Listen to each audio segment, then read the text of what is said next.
So you can see mga amigo, talagang napaka-traffic sa oras na ito. Lalo-lalo na sa panahon ito, November 1, undas, pag-unita sa mga namatay nating mga mahal sa buhay. Ganito talaga ang situation dito sa Quezon City. So from 4 p.m. hanggang 9 p.m. po yan. Every November 1 or sa panahon po ng undas, ganito po ang eksena dito. So na ako diri sa museo sa ako ang lulog lola. So alas 11:48. So ito yung museo ng lola at lolo.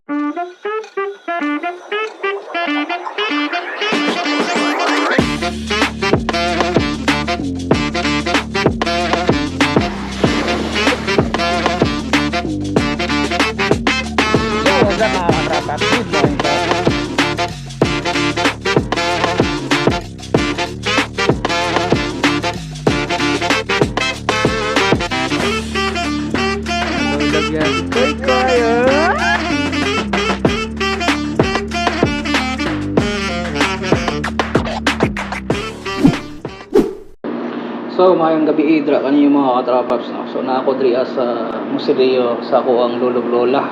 So, time check na sa alas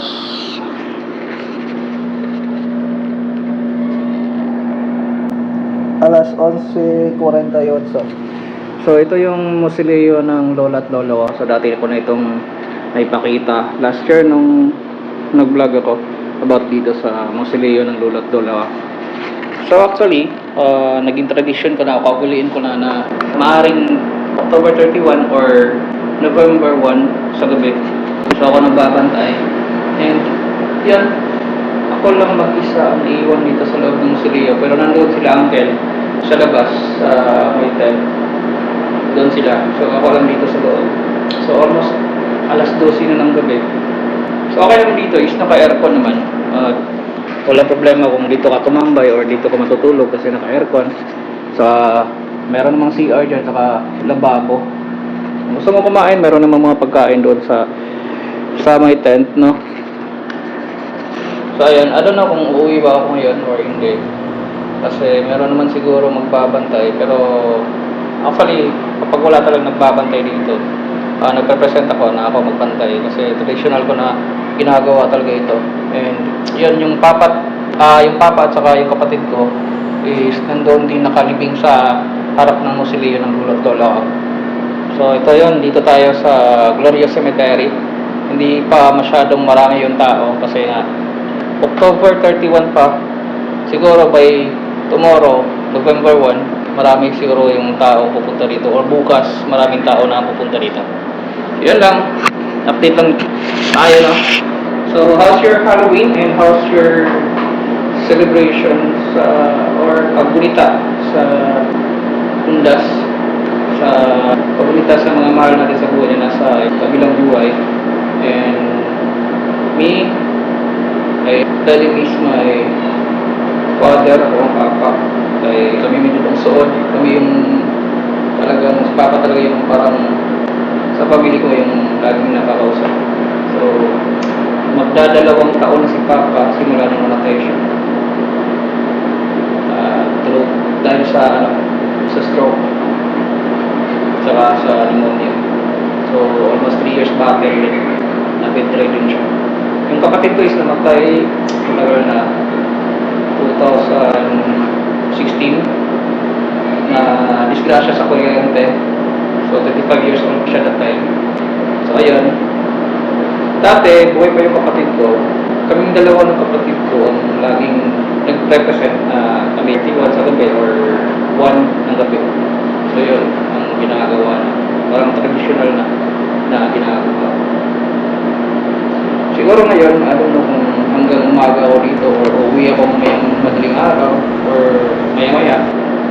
Dahil nga sa meron namang mga trabahante, sila uncle na andyan na magbabantay. I don't know kung sila uncle is hanggang may madaling araw sila or mag-uumaga sila dito.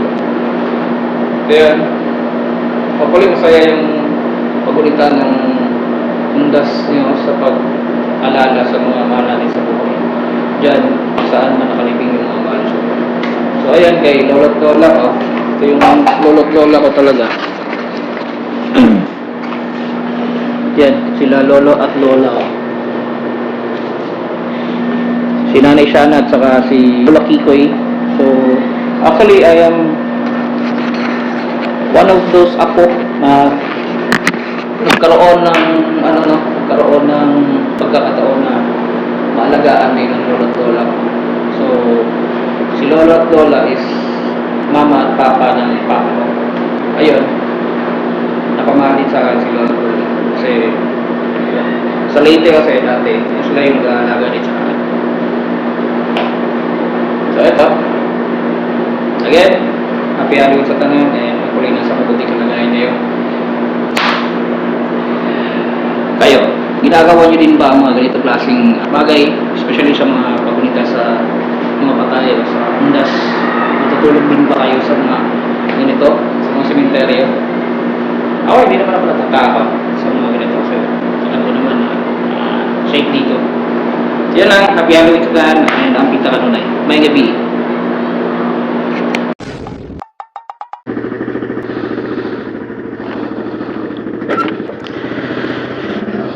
So ayan, good morning mga katapaps. So how's your day? How's your Ondas celebration? All Saints Day. So anong ginawa nyo? So today is Sunday and November 2.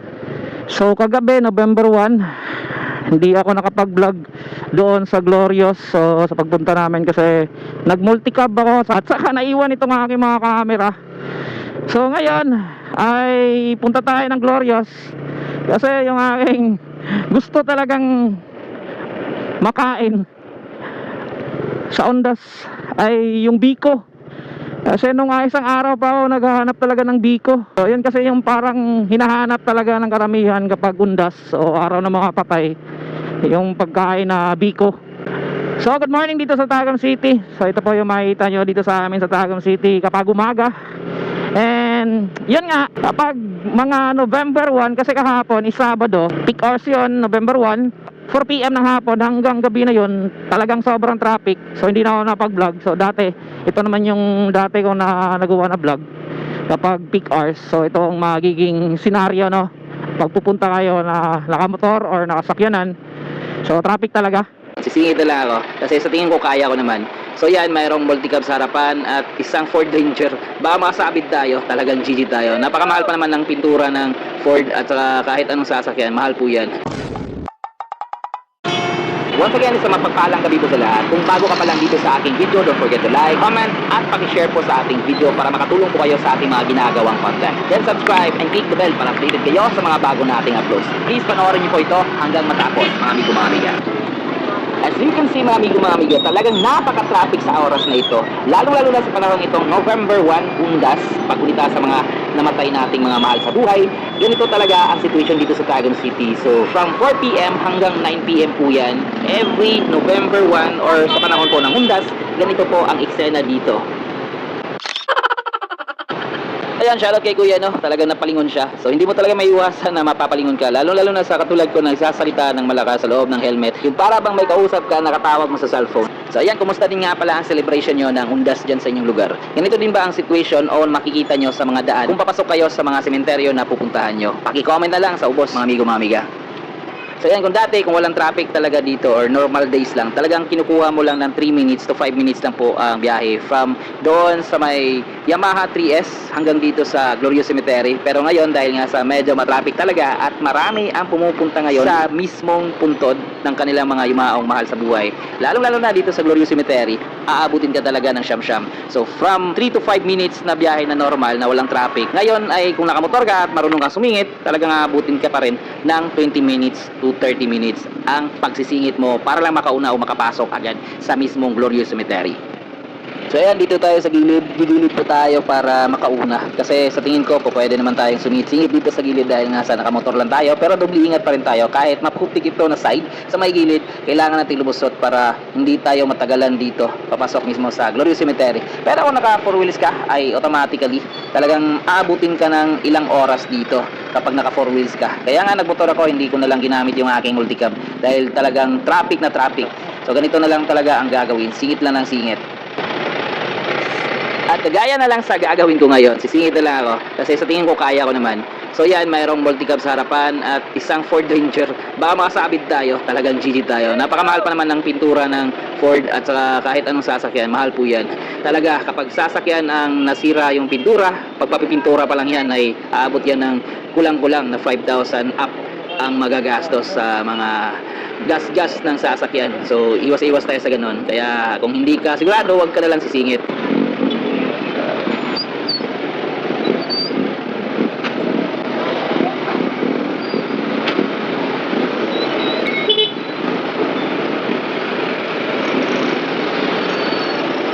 Makikita nyo naman na pahirapan talaga ang papasok dito o pag-usad kahit nakamotor po ako. Dahil nga sa sobrang dami ang papasok dito sa Glorious Cemetery at saka sa La Pilipina Public Cemetery. So, isa lang po ang entrance dito, papasok. Then, yung palabas ay doon po sa likurang bahagi. So, lilibot na kayo. Hindi na kayo po pwede dito. One way na po ang daan dito. Papasok lang po ang dito na side. So, sobrang dami. Napaka-traffic po talaga. Sir, mga buti, hindi ako nag-multicab. Nag-multicab ako, buti talaga na 1 oras, 2 oras.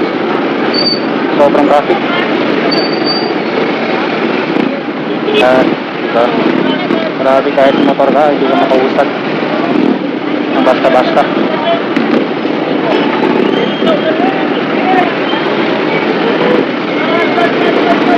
Alright. So, sisingit sa wall. Bante, bante, bante. Bante mga parikoy. Okay, sundan parang ano.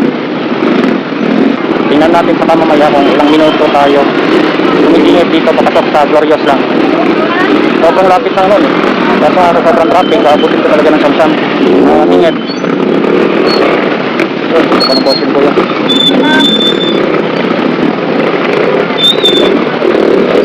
Chill lang. Diba parang inis na sa traffic. Oh, yun. Inis na sa traffic. Oh, yun. Naputumba ka talaga.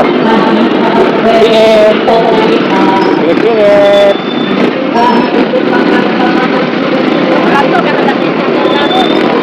Sana klaro pagka-record ng GoPro Hero 4 na.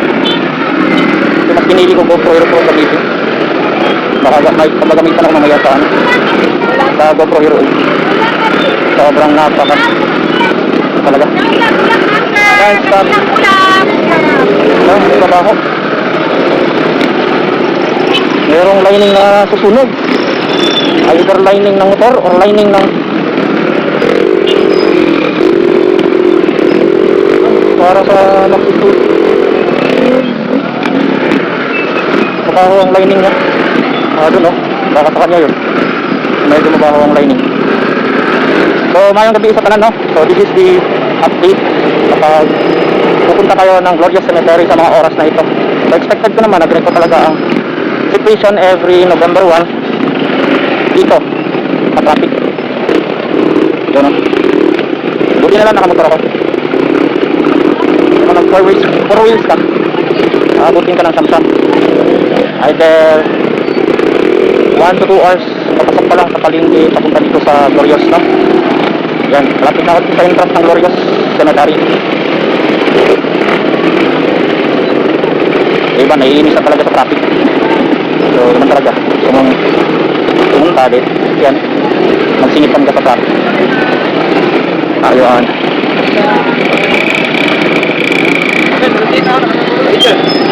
Oh, yan na. Ambot na klaro. Ngit-ngit mo. Ilang kandila? May kandila na katungkuhan? Ha? Ulogis? Asa na? Ulit, tag-5? Meron sir, wala na po. Bukat na lang po. Wala 5 din. Wala pag 5. Bili mo. Buwan sir po.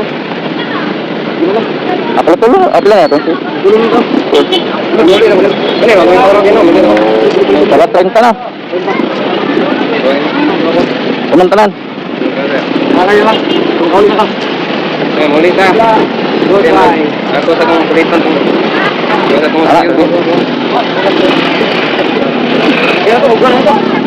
wala pa yun. Taulog. Hindi. Pakay daw. Pakay daw. Wala yun. Pangguan na kagwan. Nag-video ka tani. So yan, kahit papasok dito sa Glorious na, ganyan ang situation. Totally klaro yung kuha ng cam ko. Kasi talagang madilim itong GoPro Hero 4 kapag gabi mag-record ng video. At ayan mga amigo, mga amiga, dito na po ako sa Musilio ng lolo't lola ko. Now, saan it takes almost 30 minutes po ako nakipagsingitan doon sa traffic papasok dito sa Glorious Cemetery. So, dito po ako sa itaas po ng Musilio ng lolo't lola ko. Yan po ang makikita nyo dito sa second floor po. So ito ang magiging senaryo, no, pag pupunta kayo na nakamotor or nakasakyanan. So traffic talaga. So ayun, healthy lifestyle sila kuya, maagang nag-jogging. So dito sa center bahagi ng Tagum City, kung makikita nyo naman yung daan is paakyat, di ba? So nasa elevated po itong nasa center bahagi ng Tagum City. So dito po yung dating City Hall ng Tagum City. Yan yung Freedom Park. Saka ito yung dating talaga City Hall, but now is the Tagum City Cultural and Historical Center na. Kaso nga lang yung malaking nota dito sa amin dyan sa Tagum City talaga is hindi pa siya naayos, no. Makita nyo man ay yan, dati kasi nasunog. So kung nung hindi yan nasunog is umiilaw yan paggabi. So ito yung makita nyo sa umaga dito sa harapan. So ito po yung Jose Rizal na monument na simula pa nung na founded itong Tagum City is andyan na yan nakatayo. Simula sa pulpa, hindi pa ako napanganak, andyan na yan nakatayo dyan na area. Tsaka naging City Hall yung Tagum City. Dyan na yung si Dr. Jose Rizal sa harapan. So yan po yung dating City Hall namin sa Tagum City. Pero dahil meron ng bagong City Hall doon na sa may Apocon, ay malaking City Hall po yun. So ito, ginawa na siyang Tagum Historical and Cultural Center. So nakapasok na ako dati yan dyan. So noong nagpal-trip ang aking anak, kaso nga lang hindi ako masyadong nakapag-vlog dahil nga sa nakapokus ako sa pag-assist sa aking anak sa kanilang pearl trip. So ipapakita ko sa inyo ng konti yan. And now is papunta tayo ng Glorious. Yun nga ang target natin is hanap ng biko doon, kung meron pa bang biko. Kasi kagabi hindi ako nakakita ng biko, hindi ako nakakain.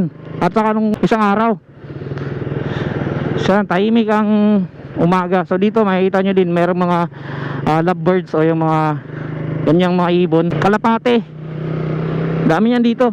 Pinapakain yan ng mga yung mahilig sa ganyan, no. Yan, dito yung trade center. Sa gusto nyong makikita ng malaking kalabaw, yung imahe ng malaking kalabaw dito sa Tagum City, meron. Tara, pakita ko sa inyo. So yan yung mga lumang mall sa amin yan, Gaisano, Tagum. Yan yung isa sa pinakaluma talagang mall na masasabi namin dito sa Tagum City. Pinagista naming mall, mga 90s na mga bata. So pagpapasok kami dyan, sobrang saya na namin. Dito sa may Osmeña Extension merong Jollibee drive-thru. At saka ito naman yung yung malaking kalabaw dito sa amin. Yan, liko muna tayo ng konti dito.